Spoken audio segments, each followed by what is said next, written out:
एक बार की बात है, एक बड़े से पहाड़ के पास एक छोटा सा गांव बसा हुआ था। एक दिन वहां एक अजनबी आता है। उसने अजीब से कपड़े पहने हुए होते हैं और हाथ में एक बांसुरी पकड़े होता है। तुम कौन हो भाई? मैं नया हूँ और रहने के लिए एक जगह तलाश रहा हूँ। अगर आप मुझे कुछ काम दे दें तो आपकी भी मदद हो जाएगी और मेरी रोजी रोटी भी चलने लगेगी।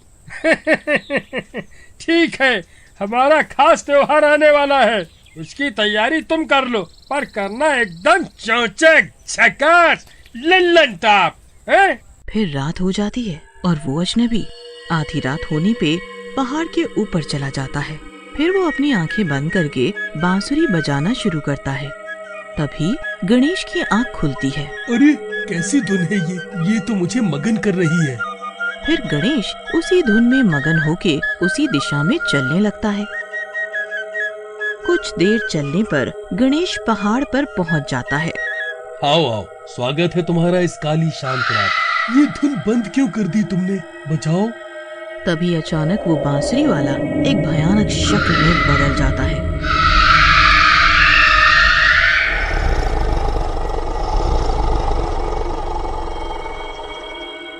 जिसका आधा चेहरा जानवर का होता है और आधा इंसान का, और उसकी एक पूंछ भी होती है। उसके शरीर का रंग लाल हो जाता है।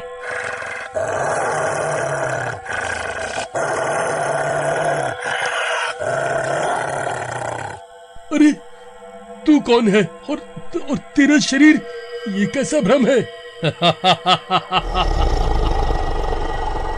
मैं तेरा काल हूँ। और तभी बांसुरी वाला नरभक्षी गणेश पर झपट पड़ता है और एक ही झटके में उसे मार देता है और वहाँ एकदम सन्नाटा छा जाता है। वाह, इतना स्वादिष्ट खून है, मजा आ गया। उसके शरीर का सारा खून पीने के बाद नरभक्षी गणेश की लाश को पहाड़ से नीचे फेंक देता है।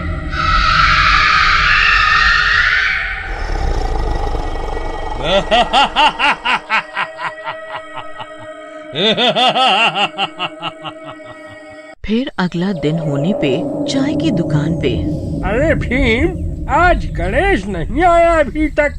अरे खबरी लाल है हमारे बहुत इस गांव में, पता करवा लेंगे कि जनाब कहाँ मजे ले रहे हैं, क्या समझे? हल्के में मत लियो तुम हमको।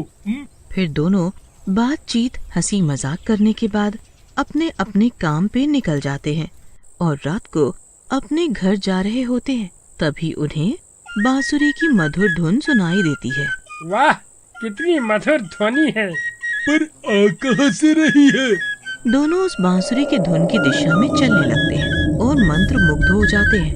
फिर पहाड़ पे पहुँच के, अरे वाह, आज तो तुम दो लोग आए हो, चलो अच्छा है, एक से भले दो। अचानक से बांसुरी वाला नरभक्षी रूप में बदल जाता है। अरे ये क्या, कितना भयानक रूप है तुम्हारा। हमें छोड़ दो, जाने दो, हम तो धुन की लय में आ गए थे। नरभक्षी उन दोनों पे हमला करता है और मार देता है।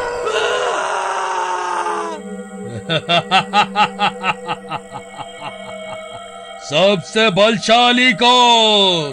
मैं हूँ। फिर वो उन दोनों का खून पीने लगता है और सारा खून पीने के बाद उन दोनों की लाशें भी पहाड़ी से फेंक देता है। ये सिलसिला कुछ दिनों तक चलता रहता है। रोज कोई न कोई उन धुन की लय में मग्न होता है और अपनी जान से हाथ धो बैठता है। भाई, इतने दिनों से ना तो गणेश दिख रहा है, ना सन्नू, और भीम तो मेरा परम मित्र, वो तो दिन में एक बार मुझसे मिलने आता ही था, वो भी कई दिनों से मिलने नहीं आ रहा और भी कितनों से बातचीत नहीं हुई दिनों से। तो भाई तुम जाके मिल आओ उनके घर पे, कहीं व्यस्त होंगे काम में। हाँ भाई, सही कह रहे हो, मैं आज ही भीम के घर जाता हूँ। फिर जीना भीम के घर जाता है और उसके परिवार से बातचीत करके उसे ये पता चलता है कि कई दिनों से वो घर ही नहीं आया है। फिर वो गणेश के घर जाता है। वहाँ भी उसे गणेश के घर ना लौटने की खबर मिलती है। जिन्ना मन ही मन चिंता में पड़ जाता है। आखिर बात क्या है?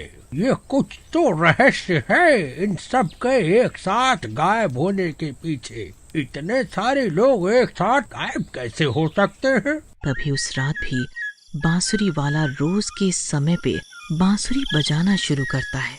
जिन्ना उस रात गहन चिंता में होता है, इसलिए वो सो नहीं पाता।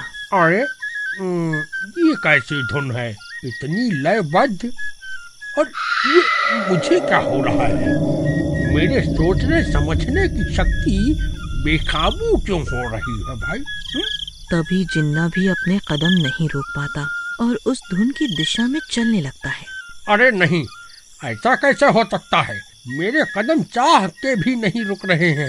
ये कौन बजा रहा है? हैरान परेशान जिन्ना बेकाबू होता जा रहा था। तभी वो पहाड़ी के ऊपर चढ़ने लगता है। तभी उसकी नजर बांसुरी वाले पे पड़ती है। अरे ये तो वही बांसुरी वाला है जो काम मांग रहा था हमसे। तो ये ही ऐसी मोहित कर देने वाली धुन बजा रहा है। फिर अचानक बांसुरी वाले का नरभक्षी रूप में आने का समय हो जाता है। अरे आज कोई आया क्यों नहीं अभी तक? मैं पहले ही नरभक्षी बन गया तो दिक्कत हो जाएगी। समय बीतता जाता है और बांसुरी वाला जिन्ना के पहाड़ के ऊपर पहुंचने से पहले ही नरभक्षी बन जाता है। तभी बांसुरी की धुन का असर खत्म हो जाता है और जिन्ना खुद पे काबू पा लेता है। अरे ये क्या? ये तो भयानक रूप में बदल गया। मतलब कि ये इतने दिनों से जो भी गायब हो रहा है, इसकी वजह ये नरभक्षी है। इसे तो सबक सिखाना पड़ेगा, पर मैं अकेले इसका कुछ नहीं कर पाऊंगा। मुझे अभी वापस गांव लौटना होगा। डरा सहमा जिन्ना भागता भागता गांव वापस आता है और सुबह होने का इंतजार करता है। वहीं दूसरी तरफ नरभक्षी खून की तड़प में खूंखार बन जाता है और तेज तेज गुर्राने लगता है। सुबह होते ही वो सबसे पहले मुखिया जी के पास जाता है और उन्हें सारी कहानी बताता है। अच्छा तो ये बात है।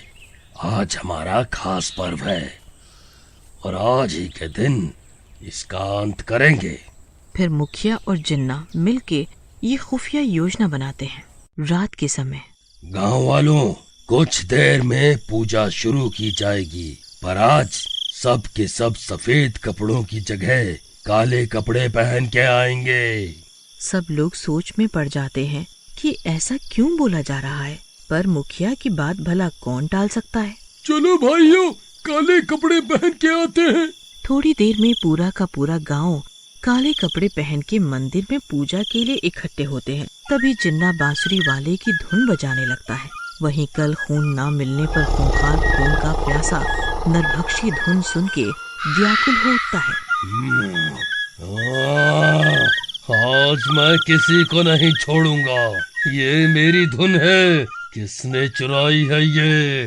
गांव वालों, आज तुम सब मरोगे। फिर वो नरभक्षी उस धुन को सुनता सुनता मंदिर के बाहर पहुंच जाता है। सारे गांव वाले छुप जाते हैं, केवल जिन्ना वहां खड़ा होता है। गांव के गवार, तेरी इतनी हिम्मत कि तूने मेरी धुन चुराई?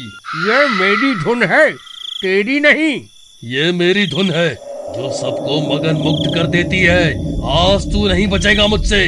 तभी सारे गांव वाले काले कपड़ों में उसके सामने आ जाते हैं और सब के सब वही धुन बजाते हुए उसकी तरफ बढ़ने लगते हैं। अरे तुम सब ये बजाना बंद करो, मैं बेकाबू हो रहा हूँ। तुम सब धुन बजाना बंद करो। ये तेरी धुन ही तेरी जान लेगी आज। जैसे तू लोगों को बेकाबू करके मारता है, वैसे ही आज तू भी मरेगा। ये सुन के नरभक्षी अपनी जान को खतरे में पाता है। मुझे छोड़ दो। मैं हमेशा के लिए यहाँ से दूर चला जाऊंगा। बस मुझे हाथ छोड़ दो। अगर फिर वापस आया तो? नहीं, मैं कभी इस गांव में वापस नहीं आऊंगा। मेरी जान बच दो। फिर वो अपनी जान बचा के ऐसे भागता है कि फिर कभी उस गांव में आने की हिम्मत नहीं करता।